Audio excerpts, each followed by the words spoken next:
Hi everyone, thank you so much for joining me today. So in today's tutorial, I have a really fun mixed media art journal page to share with you using products from Grafix Arts. So I'm going to be working on a piece of the Wet Media Dura Lar. This is a page from the mixed media journal, but you can see that it also comes in a pad form as well. And I'm going to be using a stencil here. Now, I've put the Dura Lar on a piece of copy paper just to make it a little bit easier for the camera to pick it up. And I'm going to be applying some indigo blue, super thick, slap it on. This is like a clear texture paste, so any kind of clear medium would work for this.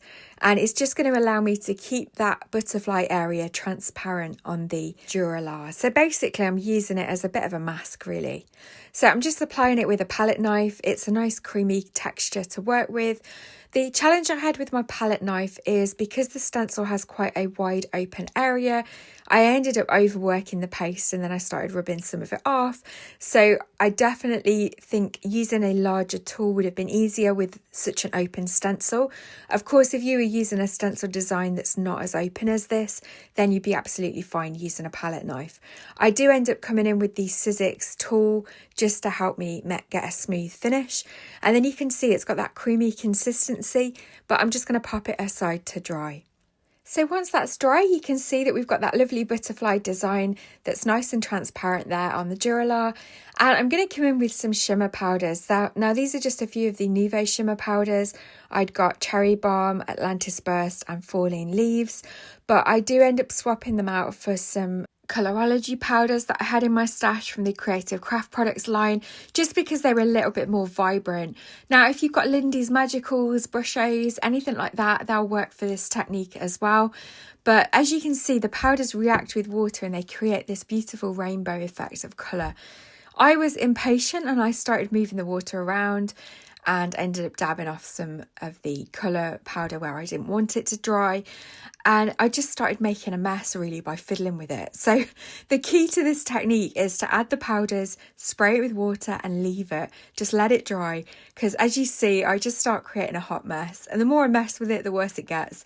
So these are the Colorology powders now. You can see they're a lot more vibrant. But again, because I picked it up, I've moved all the powders, so I ended up spraying a little bit of water and then I just left it. And that really is the key here. Just be patient, leave it to dry. It may take a few hours depending on how much water you've added, but when it's dry, you get this gorgeous rainbow watercolory background on the image and it just looks so cool. Now, any powder that's on the butterfly, we can just wipe off with a little bit of damp tissue or a cloth. But I'm just going to work on the background page now. I'm going to use a piece of Dura-Bright white. So I've cut this down to 6x6 and I'm going to add some stamping using this rubberdance stamp set. This is the Mixed Media Marks stamp set. To do my stamping, I'm going to use some black acrylic paint. So I've just added some to my non-stick Tim Holtz mat. I've brayed it out and used that as kind of like my stamping base for this text stamp. And so I really want to create a really grungy background here. I'm going to add a few different stamps in the background. So I'm going to add this stitching stamp as well. And again, if you don't want to brayer on the paint to your stamp, you can just stamp it directly into the paint. You just want to make sure that it is a thin coat of paint on your mat.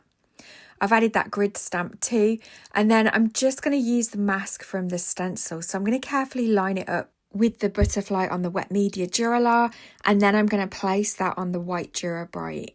And so I'm just lining it up so that I can then leave the mask behind. And then I'm going to add some more of these colour pop powders. So I'm just applying them to my non-stick mat. I'm going to give them a little spritz of water, and then I'm going to use a sponge, just a piece of craft sponge, to dab some of the colour around the edge of that mask.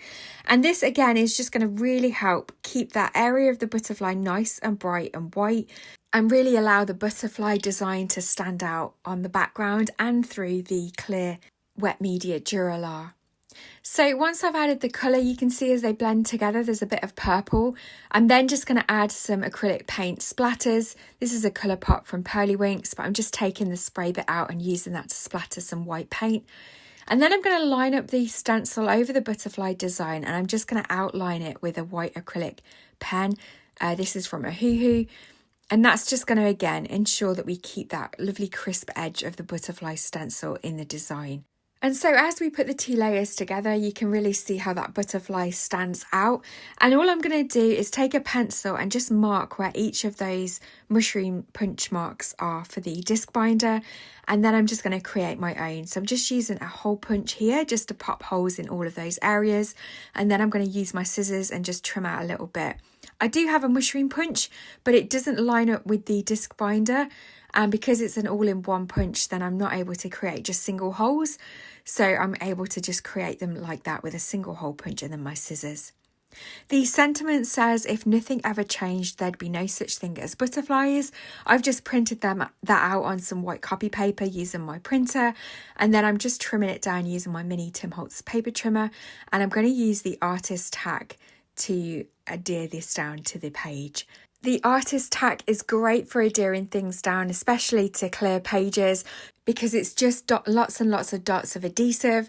So you can just peel back one of the removable sheets, place your item down, burnish it by folding the sheet back over it, just to make sure that you've got good contact with the adhesive dots, and then peel them off and you can just stick them down like stickers. And they're permanent once they've been burnished down. So really great product. If you've not tried it, I definitely recommend it.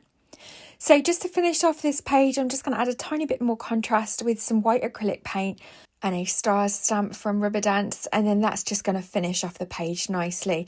I just really felt that a bit of extra contrast would just benefit the design, but I definitely could have left those out, I think. But here's the finished pages for today. So you can see we've got that gorgeous transparent layer of the Wet Media Dura Lar. I absolutely love this. And using a clear paste as a resist has really created that fun design. And then obviously we've got the page underneath with all of that text and grunginess, again, just to finish off that design. So I really hope that this has given you some inspiration today. I hope that it's given you some encouragement to dig out your supplies and have a play. All the supplies that I've used will be listed in the description box below this video. And thank you so much for joining me. As always, I really appreciate you watching. Don't forget to hit the thumbs up button if you've enjoyed this tutorial. And if you're not subscribed to my channel already and would like to see more from me, then please hit that subscribe button. And I'll look forward to seeing you in the next video. Take care.